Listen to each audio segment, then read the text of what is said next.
I was left speechless when the HOA built a full-blown theme park on my land.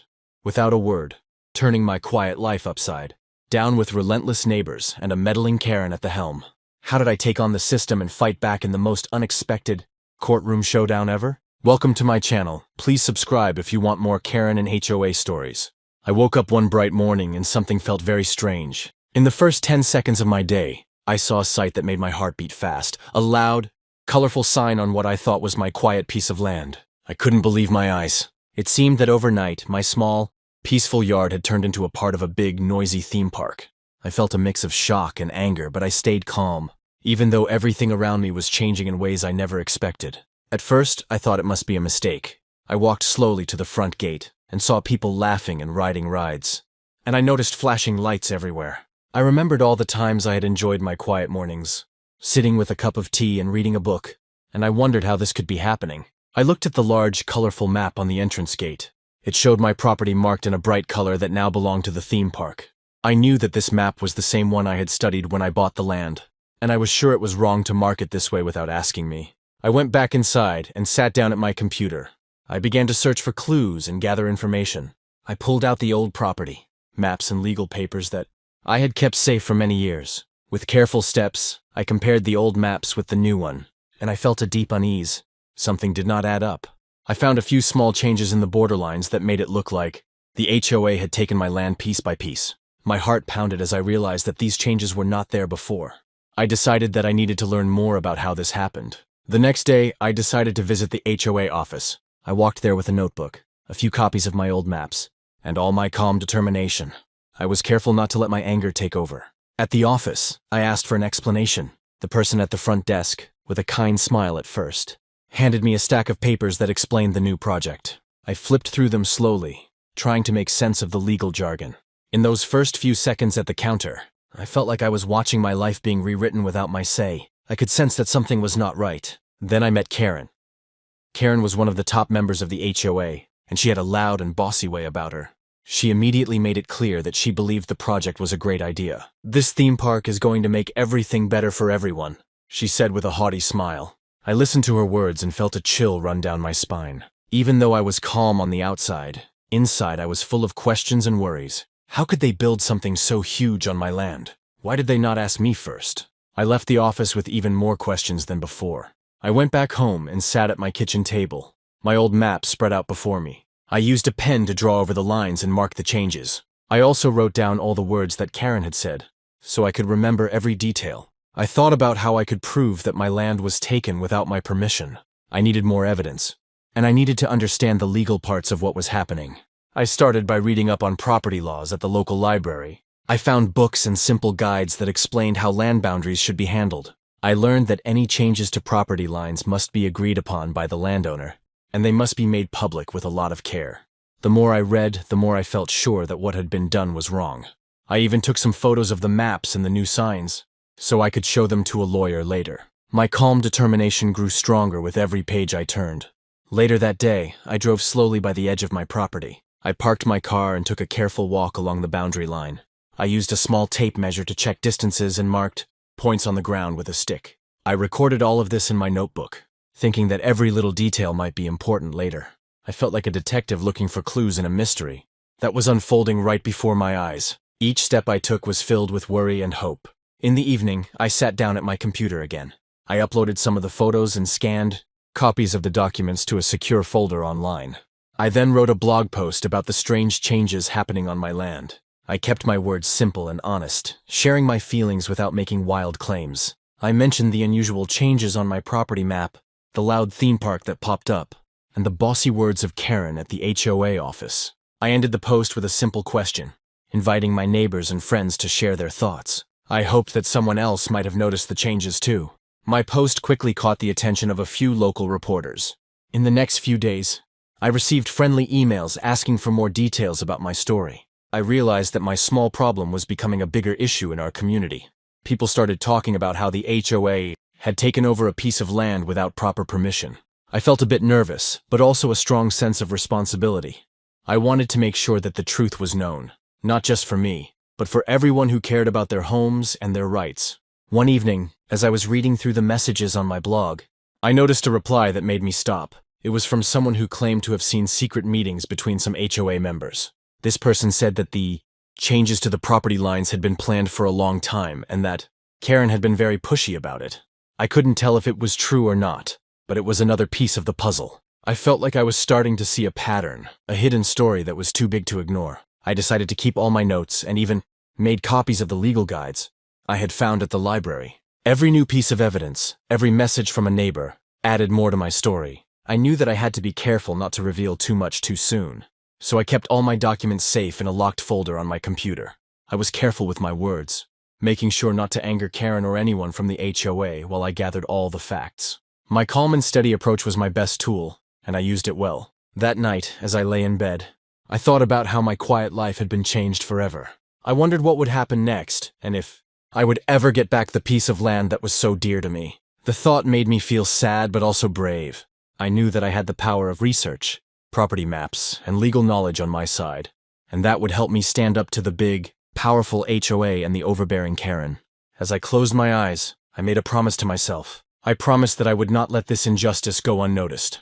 I promised that I would do everything I could to protect my home and to show everyone that fairness and respect for property were important. Even though the night was quiet and the world seemed still, inside me there was a storm of determination ready to rise and fight back. Every time I think about that day, I remember the shock and the slow building hope.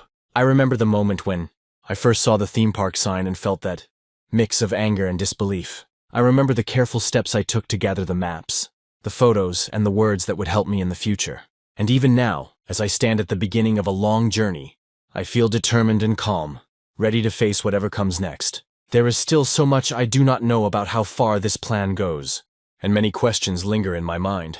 What other secrets does the HOA hide behind their friendly faces? And how deep does Karen's influence run in this whole plan?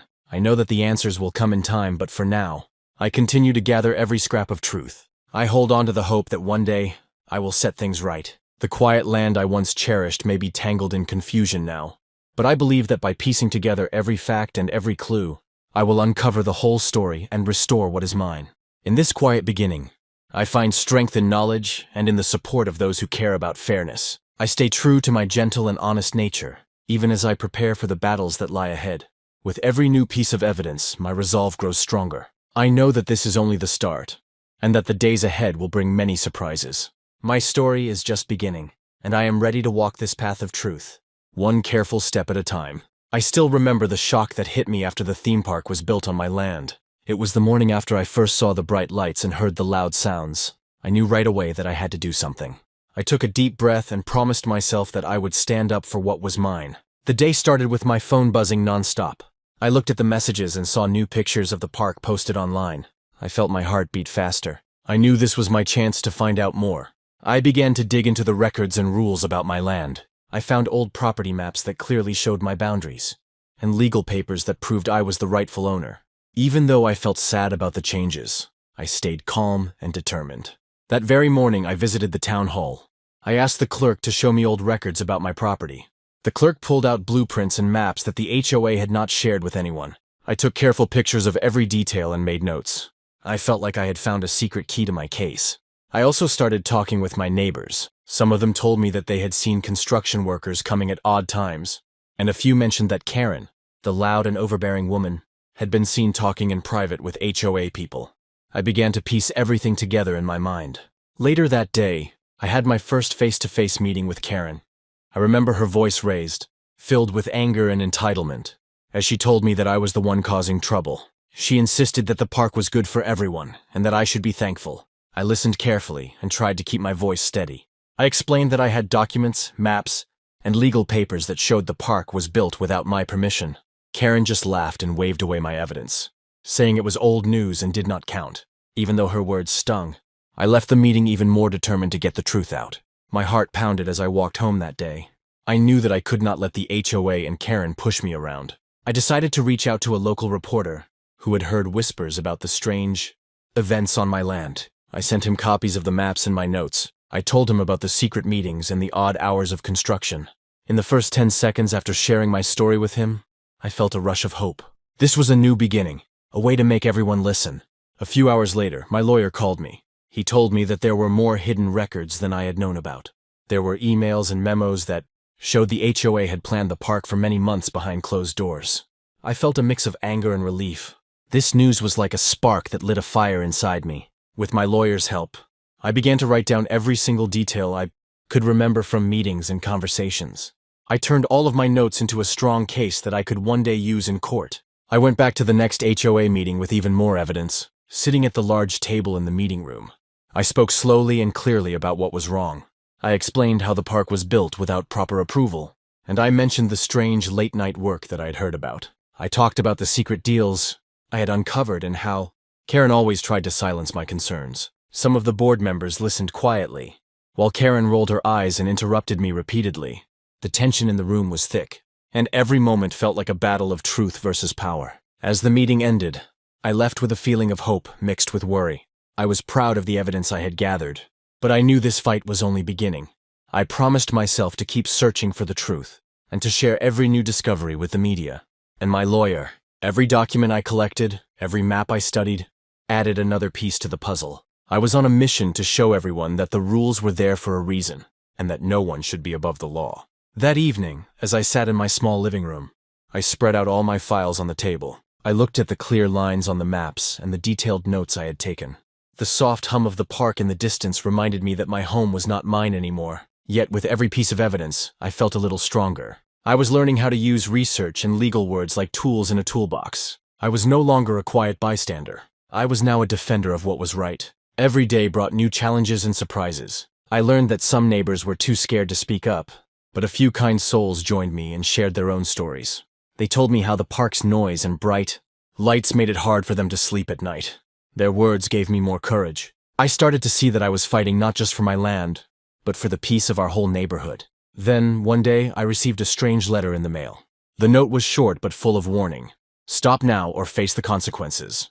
I felt a chill as I read it. The message made me realize that my fight was touching powerful people. It also reminded me that standing up for what is right often brings danger. Even so, I knew I could not give in. I took a deep breath and decided to keep moving forward, even as shadows of fear crept in. The next morning, I woke up determined to gather more facts. I visited the local library and spent hours reading old town records and maps. I found clear evidence that the boundaries shown on the official records did not match the area the HOA used to build the park. I copied every detail carefully, feeling that I had uncovered another hidden piece of the puzzle. In those first moments at the library, I felt a rush of excitement. Every fact I discovered was another step closer to exposing the truth. I continued to work with my lawyer, meeting him every week to review the new evidence I found. His calm voice and steady guidance helped me understand the legal words and rules that were so important. He taught me how to build a strong case with every piece of proof I collected. Even though Karen's loud outbursts and angry words still echoed in my mind, I stayed focused on the truth. I knew that being calm and respectful was my best way to win in the long run. Each night, I ended my day by looking over my notes and sketches of property maps. I reminded myself that every little detail was a brick in the path to justice. I thought of my quiet nights before the park was built, and promised that I would fight to bring back that peace. The soft glow of my desk lamp and the rustle of paper were the sounds of hope. In those quiet moments, I felt a steady determination growing inside me. I also began to use social media to share small pieces of my story. I posted short clips of the maps, snippets of legal documents, and even pictures of the quiet lanes before the park took over. Each post caught the attention of more neighbors and curious locals. In the first few seconds of every video I made, I told my audience that there was more to this story than they knew. I asked questions like, what would you do if your home was taken from you? Or, how can we all stand up for what is right? These hooks made people want to learn more about my journey. Now, as I stand at the edge of this long road, I know that each step is filled with new twists. I have learned that the truth hides in many small clues, and that even when faced with an angry and overbearing Karen, I must hold on to my calm and steady ways. I see the faces of neighbors who believe in me, and I know that together we can make a change. I prepare for tomorrow, with a quiet strength and a firm belief that the truth will shine through. I wonder every day what new secret the next file or call will reveal. I am ready for every challenge, even if it means facing more anger from those who want to hide the truth. I take a deep breath, ready for another day of research, meetings, and small victories that build up to a big change. Each moment, I remember that I am fighting for fairness and for the peaceful life that I once knew. I walked into the courtroom with a steady heart and a clear mind, determined to show everyone the truth about my land.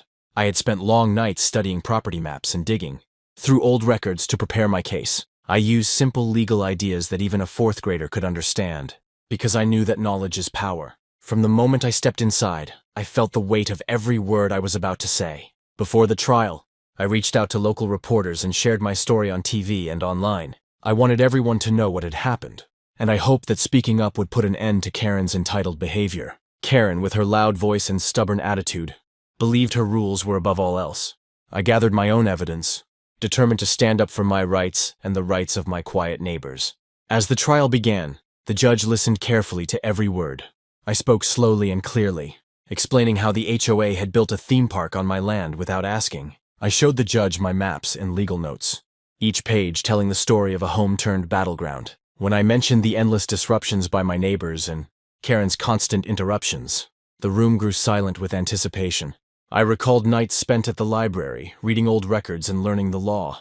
I even made copies of property maps that showed clear boundaries. My research was a lifeline, and it made my case stronger with every detail. I knew that one simple fact could change everything in that courtroom. During the trial, the judge asked a tough question. That caught me off guard. How do you know all of this is true? I looked around, feeling the eyes of the crowd and the flashing cameras of reporters. I answered, I did my homework, and every fact here is backed by solid evidence. My calm voice filled the room, and for a moment, even Karen looked unsure. This question made everyone lean in closer, eager for the next piece of the story. As I wrapped up my side of the case, I asked one final, bold question. Is it fair for anyone to take my home without asking? The room held its breath as I delivered this line. I showed one last set of property maps and documents that clearly proved my ownership. Each piece of evidence was a step toward justice, and I knew that my determination would light the way, even if the battle was far from over. Outside the courtroom, the air was filled with whispers and excited chatter. I could feel the energy of the community, each person wondering if my fight would change everything. The media continued to cover the trial, and my story began to spread far and wide. I had turned my personal struggle into a beacon of hope, and every new report felt like a promise of a better future. With my research, maps, and hard work, I was ready to challenge the powerful forces that had tried to take my land. In that tense moment, as I awaited the judge's final decision, I knew that my calm, steady resolve had made a difference. Every bit of research, every map, and every recorded fact stood as proof that I would not let my home be taken away. I felt a mix of relief and nervous excitement, wondering if my quiet persistence had finally turned the tide. The future was still uncertain, but I was more determined than ever to see justice done.